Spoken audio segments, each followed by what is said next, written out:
NDIS is now under review as its costs have blown out to more than $50 billion. However, surely an independent review should actually be independent, because Bill Shorten has appointed 7 reviewers who are all part of the NDIS industry in various roles. So we need to ask, what needs to happen to it, and what must Shorten do to make it a more viable and effective service? And joining us to discuss this is Sherelle Ainsley, independent candidate for Nepean, Jack Curran, our Citizens' Voice, John Heron, the Derryn Hinch Justice Party Upper House candidate, Mario Beeks, security consultant and author of Blood-Soaked Soil, and of course, Ian Cook, of the independent candidate for the seat of Mulgrave. Welcome, team. Morning. Morning. Now, the NDIS, it's a much needed service, but $50 billion. It needs to be more effectively managed. We've all heard horror stories from both sides, from service providers charging ridiculous fees and still people not getting the services and the support they need. Where do we go? I'll just chime in, Michael. 4 years ago, I was tasked to set up the NDIS fraud squad. And that was the first time a lot of the lid had opened on the actual practices. So even like I could spend all day on what happened. So fraud's probably about $800 million a year to the NDIS. They weren't able to prosecute anyone. At some stage, they recommended to get the federal police to knock on people's door to stop it. I asked the question, have you ever refused paying an invoice? The answer was no. I said, what's the criteria of becoming a registered provider? They said to put in an ABN. Okay, so some of the fraudsters picked out participants' numbers. One of them then entered in a number with an extra digit, and they kept doing it. And they had about 50 to 60 non-existent members, right? Now, when you've got a regime that just pays out any invoice they can, I hear a lot of people going, oh, they just paid out this and they paid out that. That's because that's how it operates. The amount of money you mentioned too, at that time, 4 years ago, was $25 billion a year in payments. All right. So then the floodgates open for providers. It's a wild west. Anyone gets accredited as a provider. People now are talking about the drop down levels, because when that was happening, there was people sitting at home soiling themselves in their wheelchair when the provider was taking all the money and not giving it out. It's not well known for this. Shorten was the only one that understood how, because he set it up. Now, time and again too, that was headed by political appointees. The Liberals appointed bank chiefs. I used to see them mucking around with their office secretaries up in the Melbourne HQ. I could go on and on what happens here. The public just don't know. And guess who now has been shunted in to the CEO role of the NDIS? Falkingham, an ALP diehard in the wings. So I'll just leave it at that. Michael, I think John just summed up what happens when you open a government checkbook and just say there's no real checks and balances. And like you said in the beginning, there is nothing wrong with the NDIS. I mean, the whole point about values in Australia is to help the vulnerable and to look after them and make sure that they are in a position where they can live, a life with some dignity. But this isn't. This is just what Michael has described. I don't have the intimate knowledge he does, but I did have a friend who was a very senior person within the hospital system, had a child who was Down syndrome, but not could still look after himself and do things, lived with another group in a share house. The NDIS provider was supposed to come in and teach him to, take him shopping and teach him to cook. And this was meant to be done 3 times a week in 3-hour blocks. After a period of time, this guy went and saw his son. He used to see his son regularly, but he saw all these invoices mounting up that his son had signed. And the total amount over, I'm not sure the exact period of time, was something like $50,000.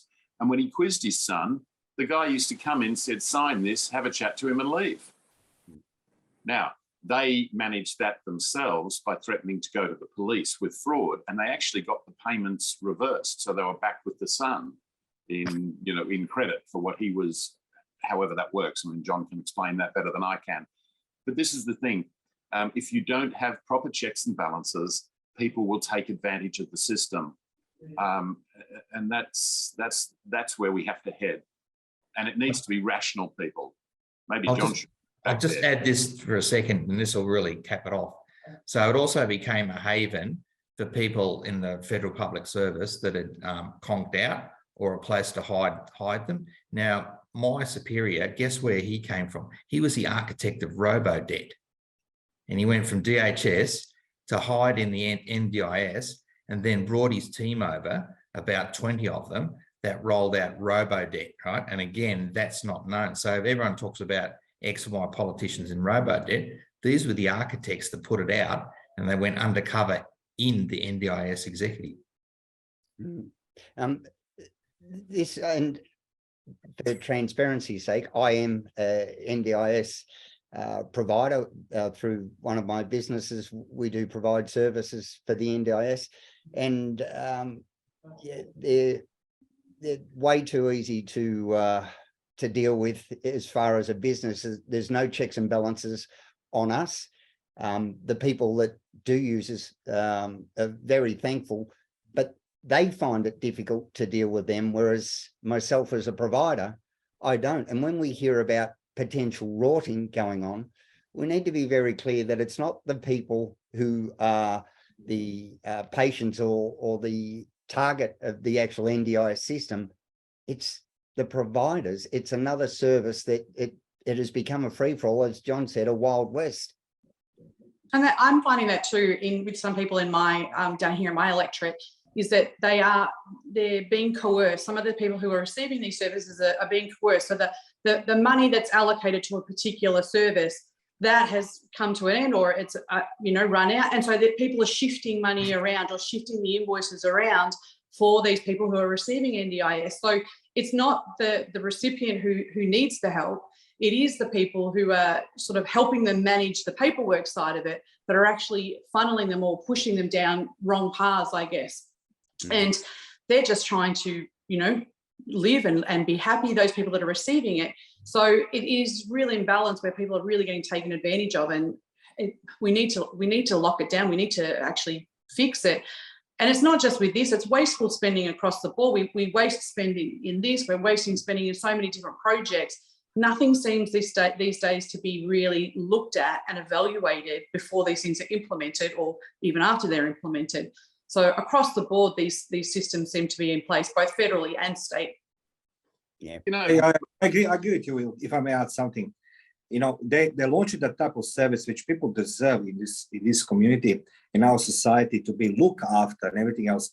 But it doesn't allow me to go in any other direction than to think, why was designed with so many flaws? Why is designed so many flaws? Now I understand what John says, people from robo-debt comes there, right?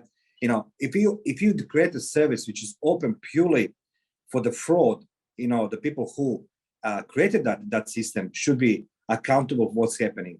But I don't think there's anything implementing to prevent the fraud or the false, as Ian says, the young man supposed to be taught three hours, 3 times per week, how to cook and how to go in shops. Instead of this guy comes in, and just chat to him. Why there's no checking balances? That's the question, is why was not being put on in first place all of this accountability and check and balances when was this service rolled out? Why? Because of fraud. Yeah. And I've been told that, to set up a carers plan, the rules are so loose, and John, you might know this, is that you can just appoint a family member. So there's no real gauge on how that works. You can actually nominate anyone. So you're actually funneling money back to your own family, in effect. Oh, come on, that cannot be. No, that's very common. That's common. Anyone can be a provider like that. As I said, the corporation only needs an ABN. And I'll add another whammy to it, because we had a few ex-police officers working in the fraud unit. The first, they went out and arrested people that were ripping off fax, family services, and they thought, oh, the NDIS, this is the gold mine, I'll go over here. But the actual first one we picked up was an internal fraud of someone rorting travel for their family for a couple of $100,000. Internal, right? This is how it operates. This is how, Mario, this is how it was set up, right? But that's how it was set up, because who set it up? Bill Shorten and Julia Gillard set it up, but successive governments never did anything.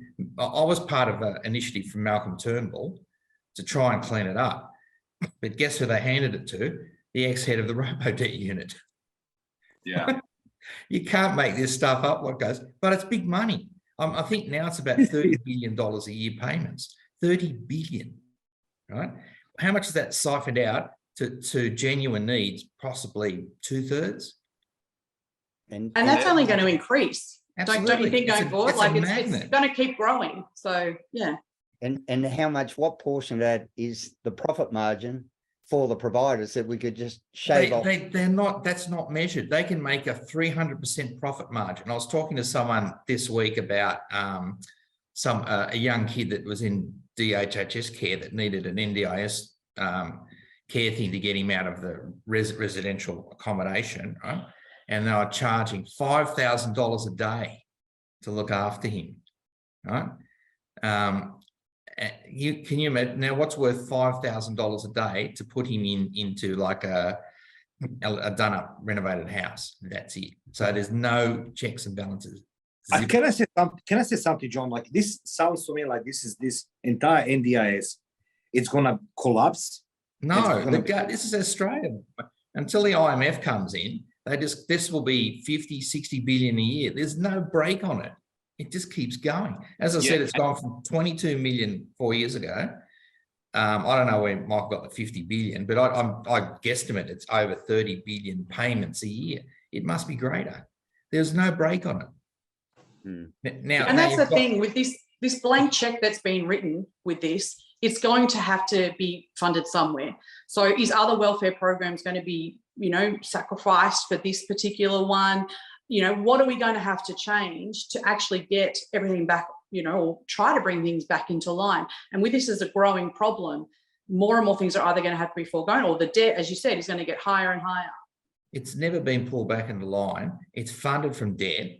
It doesn't rely on anything else. It's its own monster, and again with its own management. And if you talk about cleaning it up, the person they just appointed it to would be the worst appointment in its history, right? It's just got ALP written all over its forehead, and that person couldn't run a bath. Ran the Department of Justice in Melbourne. Now is head of the NDIS. Jack, from an IT perspective, bad. From your IT expertise, Exactly. there's got to be a lot of stuff that can go in here as far as data matching and average cost per and things that pop out. We recently saw reporting where a lady was quoted $147 by an NDIS provider to mow her nature strip. Not a lawn, not a backyard, not plough a field, $147 to mow the nature strip. Surely there's got to be an IT where you go, mowing a nature strip, gee, you're about 500 times outside of the usual range. We're picking up the phone. What's going on? Michael, why is it not that the person installed to run the NDIS, given it is effectively an insurance scheme, isn't an expert from the insurance industry who are well versed in saying, this is worth this is worth that, and can put caps and figures on things? That would bring it into line very quickly. I think that there's no political will to it, because the minute you say you're going to do anything to the NDIS, then you're having a crack at the vulnerable people it's supposed to be helping. Yeah, and that's what's wrong. There's no mature discussion about it. It's just open the checkbook again. Yeah. And as John was saying, oh, sorry, I was just saying, as John was saying, it's stacked with the people. That's their goal, is to stack it with their mates, their buddies, and if that cycle continues, it is going to, the problem is going to continue. It's gone up 2 years by the appointment of Falkingham. Yep. It's insane. John, what are we fighting in this election in Victoria right now? It's the same thing. It's cronies being put into places so they've got their nose in the trough as far as they can get it. Yeah, and as you rightly mentioned, Ian, the narrative around this is they tear down. How dare you, attack our most vulnerable and disadvantaged and marginalised by actually suggesting that we should be held to account, or at least provide an effective, viable service that will have longevity to be able to keep providing that. So there's 7 people appointed to do this review, are all involved in it in a professional manner. What chance do we have of them going, you know what, maybe we didn't do it that good. Maybe we could have done something differently. Maybe I can cost myself and my organisation some money by stopping some of this. What needs to happen? Yeah, that's the problem. As soon as you have greed and self-interest, you're not going to get something independent. It's interesting what you said, something, Michael, like, I'm laughing now deep inside of my stomach and my lungs and everything else. If you start questioning the people who run the NDIS, they're going to storm on you publicly, going to say, you're touching our most vulnerable in society.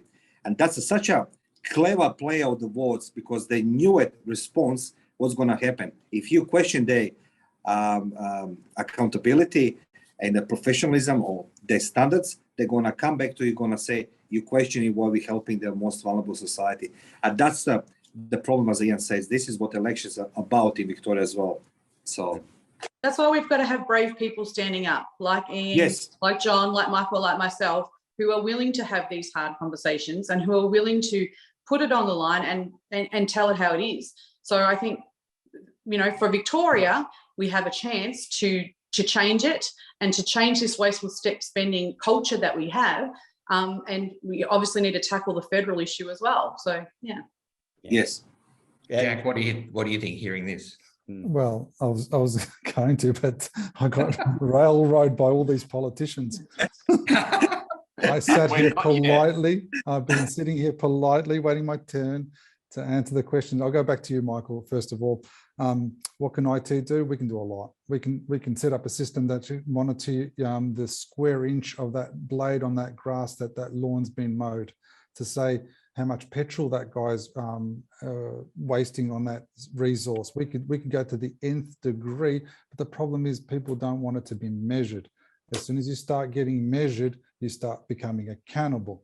What I find and this is probably a generic way of thinking, and that's the KPIs in government. There are none. There are people hiding behind desks that literally do 3 emails a day and go home. So let me draw that back. That's from an IT perspective. Yes, we can answer it. We can get it done. We can not extort. We can find the extortionists in terms of IT. No, let's bring it back to the table of me looking at it from a, Jack the citizen.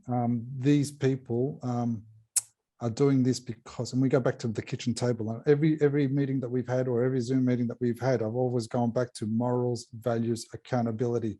Understand, when my parents come to this country, we weren't allowed to do anything, and we understood our grounds and our morals and our values. We would stand up for the elderly. We would do all these bits and pieces. You know why? Because it was inherent in our systems and our beliefs. So that's what's gone off the table. This system would be working if we had those people in place that understood that the morals and values of people come first. We'd be turning around. If you had a moral person in that seat, you'd go, hang on. This is my business. Is that expensive? Isn't that expensive? Every business out there looks at costs. It's just a matter of getting the right moral and values to be in that place. That's all I'll say.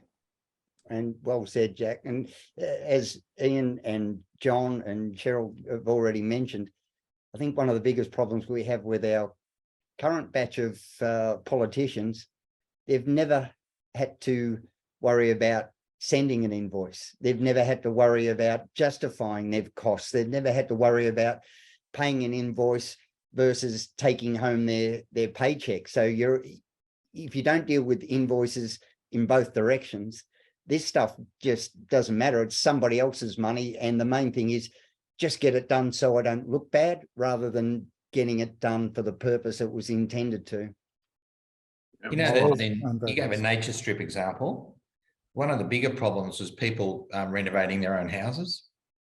So they put in large receipts for several $100,000 in construction, and they'd put down something like building a disability ramp and an elevator, and actually what it would go on building a new pool and backyard for them.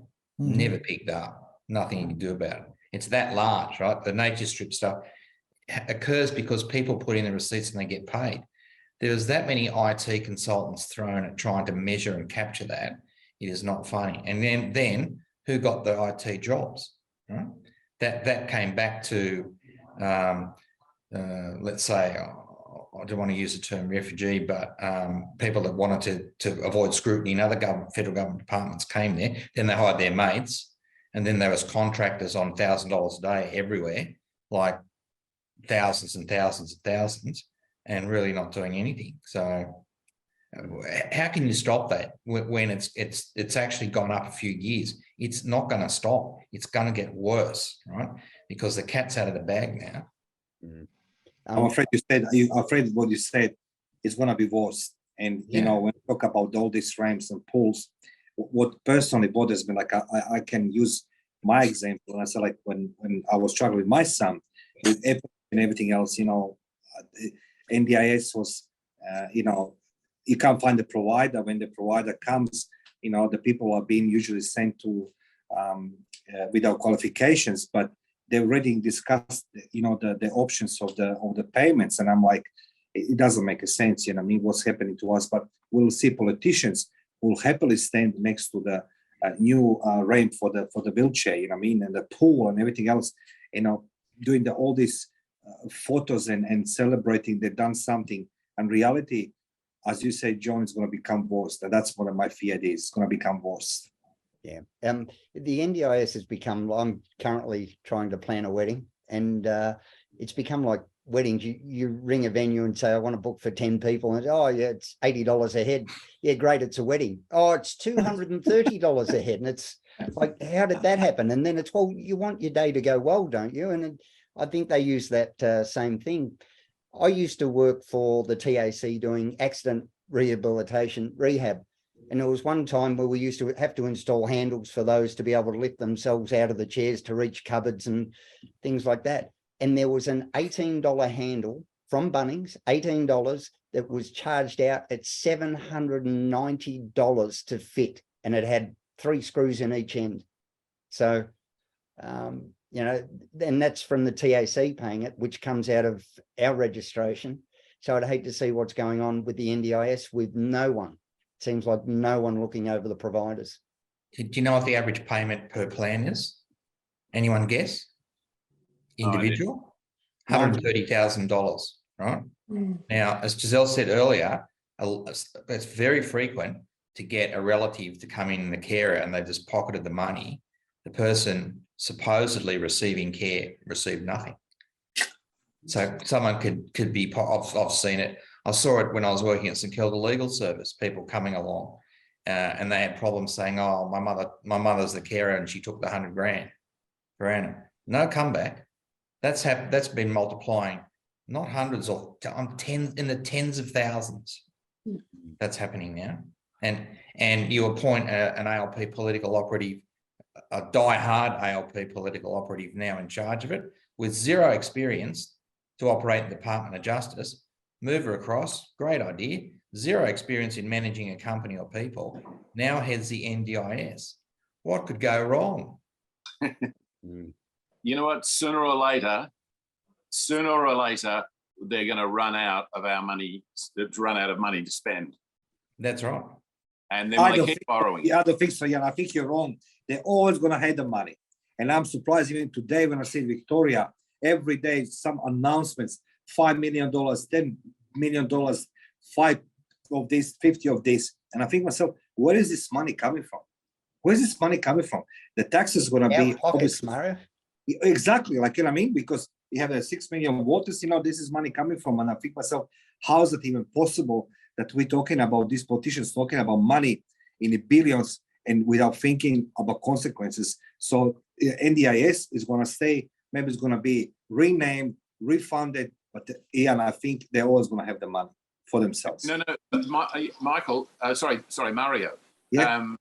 Currently, the current debt in Victoria, which is around $167 billion, as interest rates blow out, and they only have to go up another couple of %, but the projections are that by the middle of the next term of government, whoever's in power in Victoria is going to have to find 18.5, I think, $18.5 billion, right, for interest only, just for the interest on what we've already borrowed. If they go ahead building this train line and this other stuff, that 18 billion becomes the third largest item on the budget. You start increasing that, it becomes the first largest item on the budget, which means, as yourself said before, other services will sooner or later have to fail. Now, the numbers look so big that you almost, people just, they glaze over. If you break it down, and I think the last time I saw it broken down before the current peak, it was something like $40,000 or $50,000 is owed by every single man, woman, and child in Victoria. Now, if you went to someone and said, "What's your mortgage?" and they said, "Oh, it's 200,000," and you said, "How many in your family?" They said 4. They say, "Okay, well, you've got to add 160,000 or 200,000. That's what you actually owe. That's what's been borrowed on your behalf." What are you going to say? I mean, it really is that there has to be a mature conversation, and people have to bring this up. It should be in Parliament that we discuss this and debate it so that people understand, because sooner or later, look around the world, when countries go broke, they literally go broke. And then the vulnerable are the ones that end up the worst off. The interesting thing, Ian, is that the numbers I agree with you, they baffle people and that they're too much. But what I'm actually seeing in my experience out talking to people, and I'd be really interested to hear your view on this, Jack, is that even though they don't understand the numbers, people are understanding that there is a big issue of this debt. And so they don't understand it, they don't break it down in the way that, that you did then. But I think it is starting to ring alarm bells in everyday people. So I'd be interested, Jack, what's your take on that? I'll bring it back to the table. You're probably right. People are sort of getting the idea of, we're going into debt, but everyone's happy at the moment, so to speak, in terms of what the government's doing. And that's a problem in itself. I take it back to the table. The table is the kitchen table at the moment. We've got pain. We've got interest rates rising. They're forecast to go even higher and higher and higher, right? The only people in Victoria are the people around this table that understand the word recession, right? No one's mentioned the word recession, and that's the problem at the moment, where we are in a recession and there's more pain to come. So in terms of, do you look at the bigger picture of what the government's in pain about, or do you look at the pain that you're just about to receive in a couple of months? I think it's at home, and that's where the pain gets inflicted on the kitchen table in terms of, what do we buy? Do we buy the steak? Do we buy the sausage? Do we buy? So we're in pain at the moment. It's just going to get worse. And I don't think we're going to be caring too much about what they say about the budget. That'll be just a slinging match, and we don't care about that. I think the only thing that we care about is how we're going to pay that mortgage.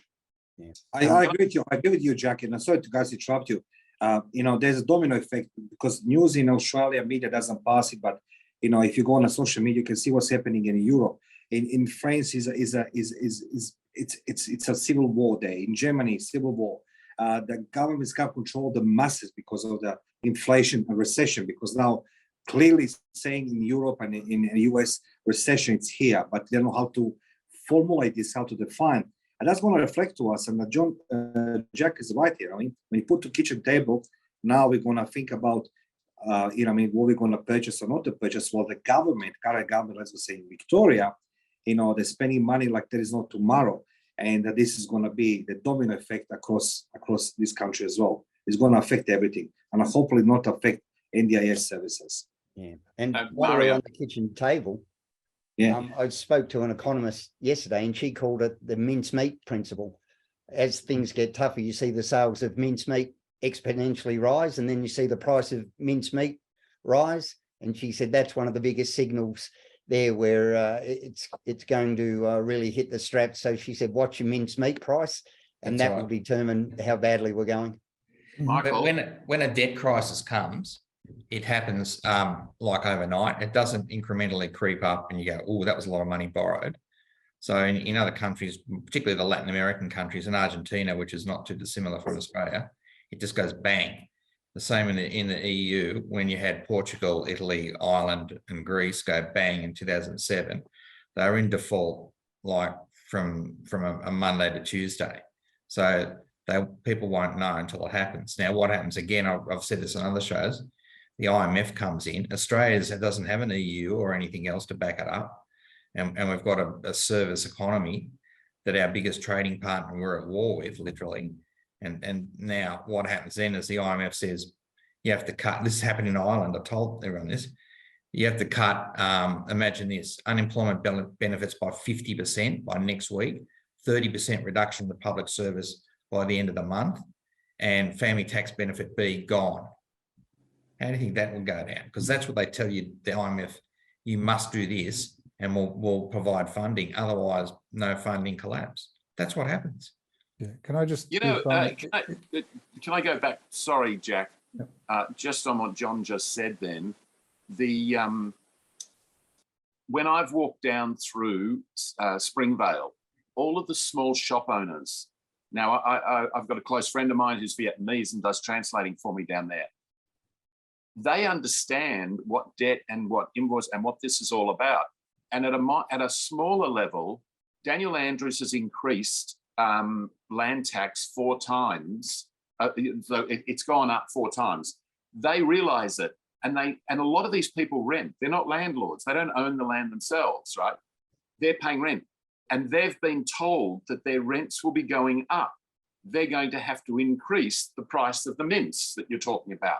So what happens is that we get these governments who do increase taxes to try and pay for it, but they hide it to try and say, oh, we're just taxing the rich. It just flows through, and people need to understand. That's a good one, Ian. That's a good one. Yeah. Can I just, I was just trying to make a point to you, Ian. Sorry. Just think about this. You're trying to win his seat, right? But is he passing the poison chalice to you for you to fail? That's a good point, Jack. I'll just say this. Ian spoke about taxes and that would be normally the way you'd address these deficits. You'd raise income, but you've actually got a political party. What they do is that they go out and borrow more, and then with the full knowledge that they leave the office, whoever picks up that chalice, bad luck. I've got my parliamentary pension, and I've got $1 million in super or $2 million in super. It's all good for me. They are fully aware of that, and so their only alternative is to borrow more. That's what's happening. They don't even care about raising taxes. Yeah. I don't suppose we could run a private members bill that talked about when that happens, that we halve the parliamentary pensions. I don't suppose that'd get up, would it? No. What a great way to wind up on. But an analogy. I have so many questions, but okay, we need to wind up. An analogy I'm going to draw here. So Darrell, John, Ian and myself, are we trying to be Cinderella about to bite the apple then? Trying to get into Parliament? Who knows? All right, team, we're going to have to leave it there. Sherelle, all the best to your dad. Jack, thank you. John, good luck with the campaigning, and you, Sherelle, and Ian. A lot of weight on your shoulders to get this done, buddy. You're carrying the hopes of many Victorians. Of millions. We will do our best. And always, Mario, how long till your book's out? On 8th of November, so it's going to be a good one. You know, I'm going to come Victoria, so it's going to be, pleasure to share with you a new book. Yes. Great. What is the true price of freedom? That's it. We're living it now. All right, Yes. team. Thanks so much, and we'll reconvene next week. Thank you. See you, Michael. Bye, everyone.